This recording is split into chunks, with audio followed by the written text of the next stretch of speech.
তীরে ছোট্ট এক গ্রাম জয়পুর। এই জয়পুরের বাসিন্দা লক্ষণ সাহা পেশায় একজন রান্নার ঠাকুর। কাছের এক হোটেলে সে রান্নার কাজ করত।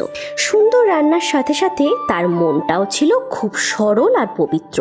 গরিব লোকেদের সাহায্যের জন্য তার মন সব সময় কাঁদত। মা, দয়া করে কিছু খেতে দিন মা, 3 দিন ধরে কিচ্ছুটি খাইনি মা। ঘরে অসুস্থ ছেলেটা পড়ে খিদের জ্বালায় ছটফট করছে মা, কিছু খেতে দে। এই সর বলছি, বলি এটা কি হোটেল নাকি লঙ্গরখানা শুনি? টাকা না দিলে খাবার পাবি না। মা, কোথায় টাকা পাবো বল? হোটেলে তো কত পচা খাবার থাকে। দে মা, দে, দুটো দে, খিদের জ্বালা সইতে পারি না রে মা, খিদের জ্বালা বড় জ্বালা। এই বেরো বলছি, যত সব ছোট লোকগুলো এসে জুটেছে। এবার না গেলে কিন্তু ঠেঙিয়ে বের করব। এদিকে আমি মরছি আমার জ্বালায়, কাজ করতে করতে হাতে একবারে ব্যথা হয়ে গেল, আর ওনারা এসে হল্লা করছে।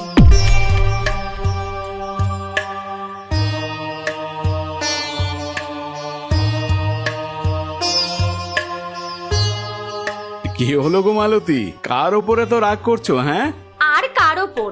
সকাল সকাল ওই ভিখারিগুলো এসে হাজির হয়েছে খাবারের জন্য। কিছু খেতে দাও করে জ্বালিয়ে মারলো একবারে। সব কটাকে তাড়িয়ে এলাম। সে কি, তুমি ওদের তাড়িয়ে দিলে কেন? কালকের কত খাবার বেঁচে গিয়েছে, খেয়ে পেট ভরতো ওদের। বলি, হোটেলটা কি তোমার বাপের নাকি যে ইচ্ছে মতো খাবার দান করলেই হলো? মালিক জানলে না দেবে আচ্ছা করে।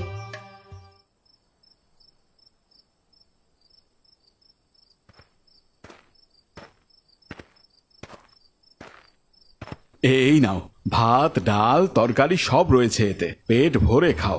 এই নিয়ে কতগুলো দিন হয়ে গেল, তুমি আমাদের জন্য খাবার নিয়ে এসো। তোমার জন্যই আমরা একটু পেট ভরে খেতে পারি বাবু, তুমি আমাদের কাছে ভগবান। ছি ছি, এ কি বলছো?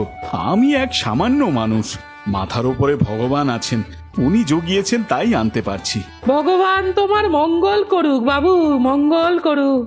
ও, হোটেলের খাবার দিয়ে এখানে বেটা দাতাকর্ণ হয়ে বেড়াচ্ছে। দাঁড়াও দেখাচ্ছি মজা।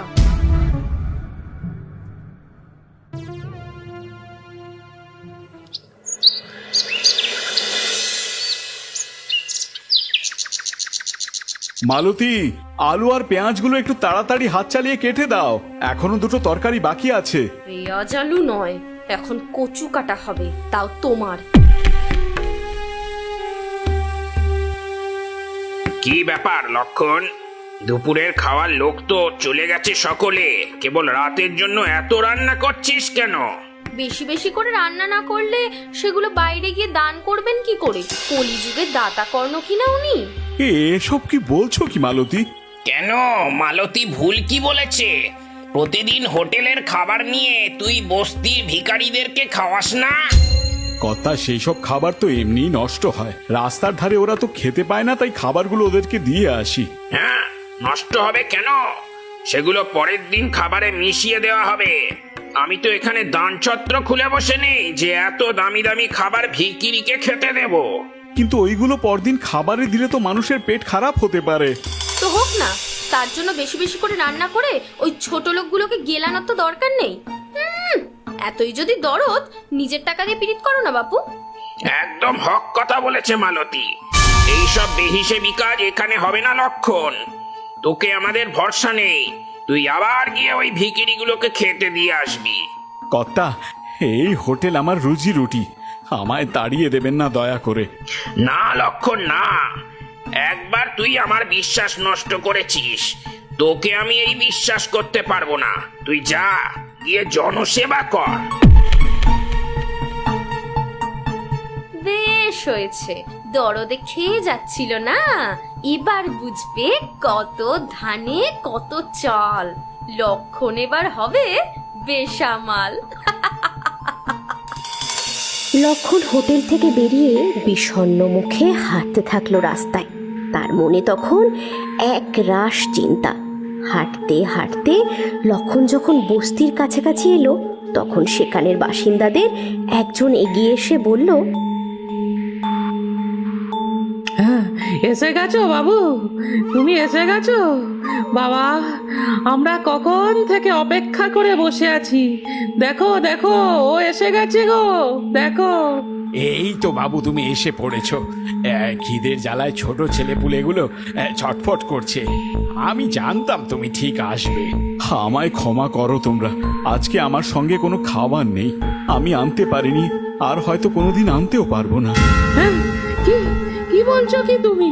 কেন, কি হয়েছে বাবু, কি হয়েছে? আমার কাজ চলে গেছে।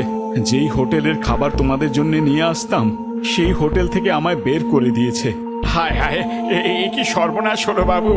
তোমার মতো এত ভালো মানুষের সাথে ভগবান এটা কি করলো? তোমার জন্য আমরা রোজ পেট ভরে খেতে পারছিলাম, ভগবানের বুঝি সেই সুখ সইল না গো, সেই সুখ সইল না। আজ বুঝি খিদে পেটেই থাকতে হবে। হে ভগবান, তুমি যুগে যুগে দুধ পাঠায়েছ বারে বারে, এবার আমরা থাকবো অনাহারে। 3 দিন ধরে দানা পানি কিছুই পেটে পড়েনি, একটু খেতে দে বাছা, একটু খেতে দে। আমায় ক্ষমা করে দাও বাবা, আমার কাছে তোমায় দেওয়ার মতো যে কিছুই নেই। কেন? সকলে বলে তুই নাকি ভগবান, তুই গরিব লোকেদের পেট ভরে খেতে দিস, তবে আমাদের খেতে দিচ্ছিস না কেন?